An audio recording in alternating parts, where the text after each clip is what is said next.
In this video, we will be demonstrating to you how to synthesize titanium dioxide nanoparticles in powder form using the sol-gel method.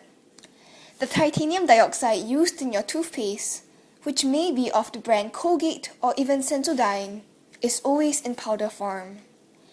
There are many different routes that can be used to synthesize powdered titanium dioxide nanoparticles, but the sol-gel route has long been considered as one of the most promising and one of the most commercially viable due to its simplicity, cost efficiency, and ability to create unique metal-stable structures at low reaction temperatures, and also has excellent chemical homogeneity.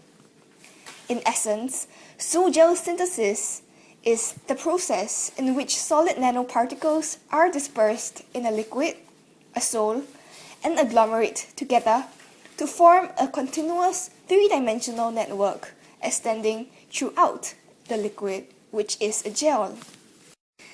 Now, we will be explaining to you the basic concepts of sol-gel synthesis of metal oxides.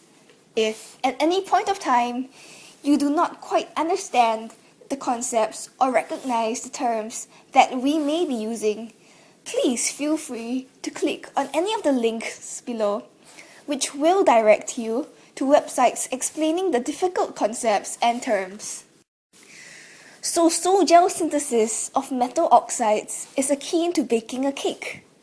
Just like how we need ingredients like flour and sugar to bake the cake, in sol-gel synthesis, we also require precursors as the starting materials, which will eventually lead to the synthesis of metal oxides,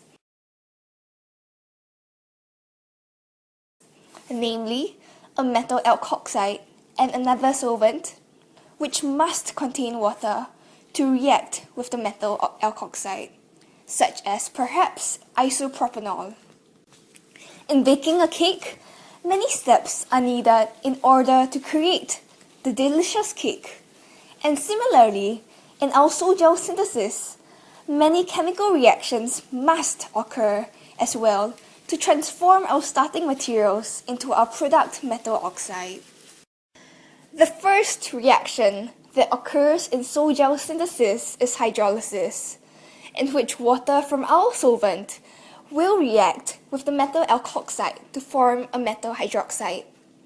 This reaction will continue between the water and the metal alkoxide molecules, while the next reaction of condensation takes place. As metal hydroxide is formed from the hydrolysis, the metal hydroxide molecules formed will combine to give the metal oxide species, with water also formed as the byproduct. We will now have our sol-gel, which is our solution of various reactants which are undergoing condensation and hydrolysis reactions.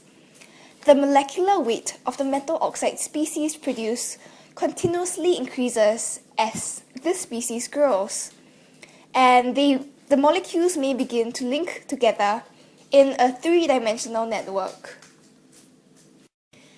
Eventually, we will reach the gel point, which is the point in time in which the network of linked metal oxide particles spans the entire container holding the sol. At the gel point, the sol-gel becomes an alkogel, which is basically a wet gel. Alkogel is very rigid and can be removed from its original container and can still stand on its own. An alkogel consists of two parts, a solid part and a liquid part.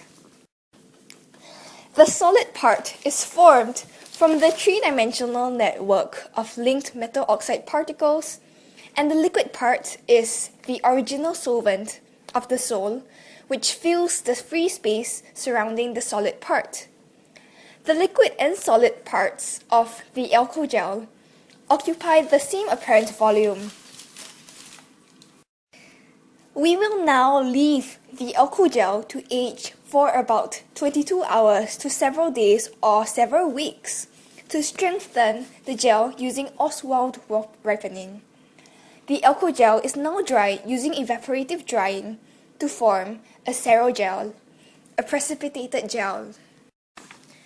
Alas, through calcination or sintering, we decompose our aerogel through heating, which will lead us to obtaining our final product of metal oxide powder. This is the entire process of sol-gel synthesis, and to synthesize titanium dioxide nanoparticles, we can follow this method entirely. Typically, we will use titanium isopropoxide and isopropanol as our starting reagents. So now you know how to synthesize titanium dioxide nanoparticles using sol-gel method. Congratulations! Please move on to the properties.